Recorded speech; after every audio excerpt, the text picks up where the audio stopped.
Alright guys, TacticalRab back again today. I hope you're all doing well and enjoying your day so far. Welcome back to Valorant News, and with the last chance qualifiers over and champions coming up very soon indeed, the big question turns to what is going to happen in franchising next season. Which organizations are going to get in? Sentinels potentially leaking that they are pretty much confirmed to be part of it as well, but also the fact that ShahZaM believes that practically every single roster, especially in North America, will be changing. Sentinels, their roster will probably look different, as will maybe every other team in the world going into next season. Very much into your thoughts in the comment section below. Hit the like button if you enjoy. Subscribe if you are new as always. I'd greatly appreciate it. Really upset the channel. Thank you very much indeed for doing that one. Plenty to discuss today. First of all, wanted to mention this real quick from Bodog, who mentions something unexpectedly big might be happening and announced today. Won't ruin the surprise, so we might see what this turns out to be. Could possibly be franchising partnership related, because we've kind of heard the rumors that it's going to be pretty much mid-September where all the teams get informed as to which teams have got a spot in franchising. But you know, if Riot are sure now that they want certain teams in, they're going to tell them now probably, and therefore they can start preparing for next season, right? And maybe leaks and rumors will start to come out as a result. So maybe this is related to that, maybe of course it's not. The other part of it actually was the possibility of the kind of VRL, right? The regional leagues that will probably continue as well in the off season here. So I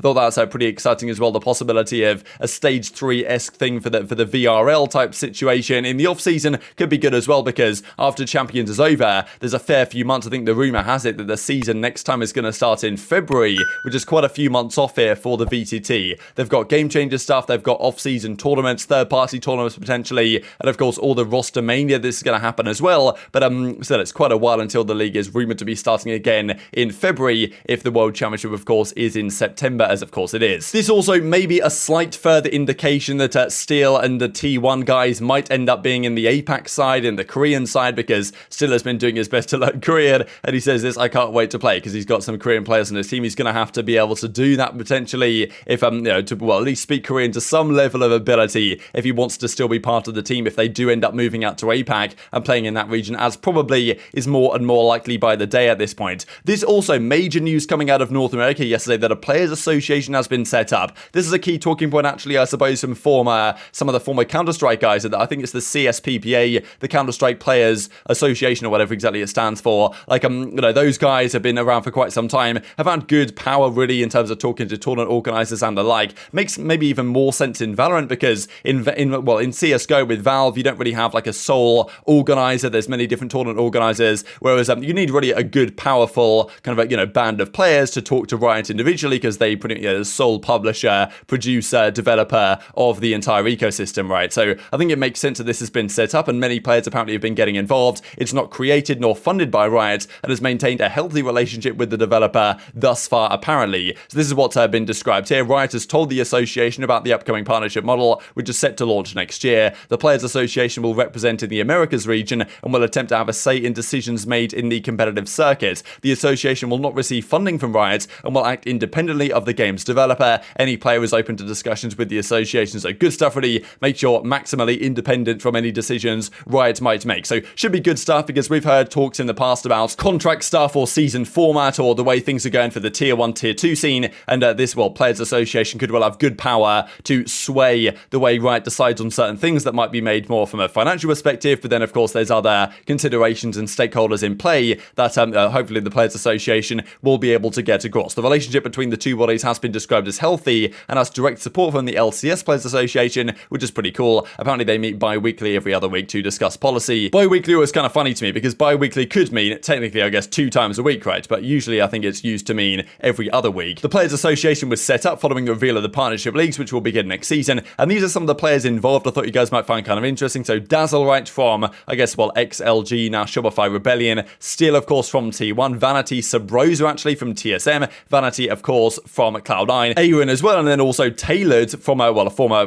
coach and player agent, right? So interesting stuff that these players are involved. Kind of cool to see a lot of the older CS guys in here as well, actually, that have some understanding of like how it was operating over there and what they kind of want to have out of this Players Association as well. So thought that was pretty good news, I think, for the scene in general. Now let's talk about franchising, right? Because this I thought was interesting from Bodog as well, mentioning that the fact that APAC partnerships apparently, despite the chaos of that region and all the different countries involved, like they might be decided closer or earlier than the actual regional franchises in EMEA and America. So that's kind of interesting. Might indicate as well that there might well be announcements first from those regions as opposed to EMEA and America. America, and one of them might be Bleed Esports, because of course they released their entire roster. They failed to qualify for the champions, right? They didn't quite make it through the LCQ, despite all the talk from this team that that's what they were going to achieve. Wasn't the case. Brought over a couple of old CS legends from Europe. They maybe thought that it was going to be an easier time of things in that region. Didn't work out for them. They got relatively close, but didn't work out. And they do have a lot of resources behind them, though, and seemingly they might have potentially got in. So Bleed M8 says actually right here, lost the battle, won the war. See you guys in 2023. So like this really can't mean anything else other than like failed to qualify for champions. But look, these other teams that did qualify for champions, you lads aren't getting into partnerships. We are. So I guess that they might get the last laugh in the end. But that might be the big news to come, potentially, of course. There could be other news as well. Now let's talk about the other regions, right? So Sentinels, they didn't have the result that they wanted at the LCQ, failed to qualify for champions, got pretty close, lost only to the two teams that made the grand finals. They could have beaten the Guards. Probably will look back at that series thinking, damn, if it had just beaten the Guards and Shroud wasn't planting every round on the Icebox, on the Viper, then it could have been a very different tournament for Sentinels if they were in the upper brackets. And of course, Guard would have been down to losers, and things would have been very different. As it turns out, wasn't the case. Now, the Sentinels roster, of course, is maybe going to stay the same for next season, but Shroud did not seem particularly convinced of that when we looked at it yesterday. And also, you've got to consider that when partnership comes into play, will Sentinels get a spot in partnership? This seems almost inevitable. Like, I think Sentinels would be one of the organizations along with 100 Thieves and maybe Cloud9, who knows, and probably OpTic, right? And these teams that I would say are almost guaranteed. Like, Sentinels, 100 Thieves should for sure, and OpTic as well, should for sure get partnership. I see basically no reason why that won't be the case. So, like, Sentinels should get it. The guys on Sentinels seem to be incredibly convinced that is what's going to happen, right? We'll see a couple of clips here in a second. But ShahZaM actually has some thoughts on this I thought was rather interesting, because first of all, he's talking with Zelsis. They're joking around about, okay, yeah, next year, what's going to happen? And effectively saying, yeah, you know, we're going to be on Sentinels next season because we're going to be in partnership.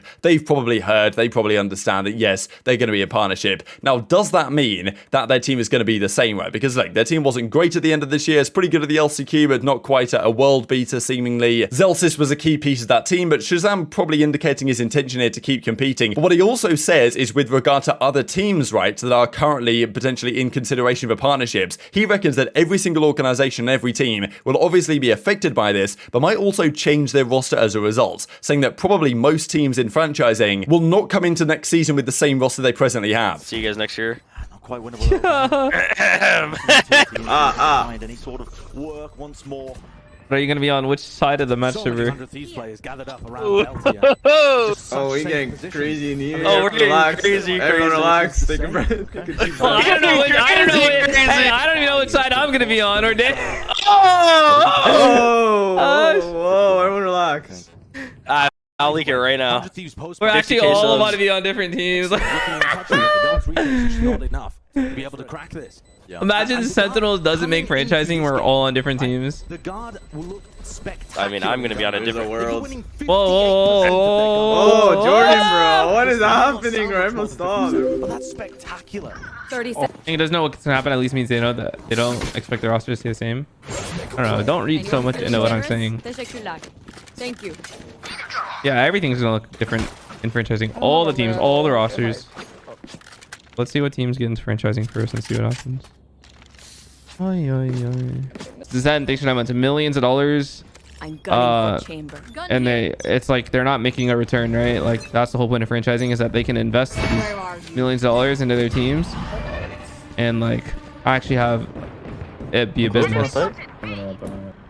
And this does make sense, right? Because if you are Sentinels, 100 Thieves, NRG, TSM, right, these organizations, OpTic, that should for sure get in, there will be so many free agents out there. You've got the likes of, you know, B-Dog, for example, on LG. Like, what's the option there? Like, obviously, the team, let's say 100 Thieves goes to Champions and wins it, they're probably not going to change, right? It makes sense for them to keep their roster together. But outside, really, of a team winning Champions, every other team is very likely to change. If you are Sentinels and you're looking at, okay, you're looking at Shroud, you're looking at the guys you currently have on the roster, and you're thinking, okay, well, like, is there an upgrade out there for some of these guys? And free agents are flying all over the shop because Evil Geniuses, they might not get in. Of course, the Shopify Rebellion team, players from other regions as well that don't get in their respective regions. There's going to be so many free agents flying around, and even if they're not technically free agents, right? Look at the FaZe team. FaZe aren't even on the list here that George Geddes puts together on his predictions of teams that get in, and apparently FaZe are relatively unlikely to qualify for partnership. Therefore, babybay, Superman, Dicey, like all these guys are now there on the open market, potentially ready to get picked picked up, right? And even I think Sentinels, there were some talking points about, you know, Xander and Cryocelt and these guys that, you know, could have potentially been on that team as well. And Exit aren't on this list either, so Exit might be free agents. So I think ShahZaM's probably got a point here that largely every single team, especially TSM, Cloud9, NRG, the teams that didn't qualify for champions of the LCQ, like, of course, they're going to go into next year thinking, well, our roster can be upgraded, and we've got our absolute pick of the bunch of free agents here. We might as well have a look. And he did also seem to be including Sentinels in that category, right? Not exactly leaking their plans and their roster, but I mean, look, if you're Sentinels and you've got all these free agents out there that all want to play for Sentinels,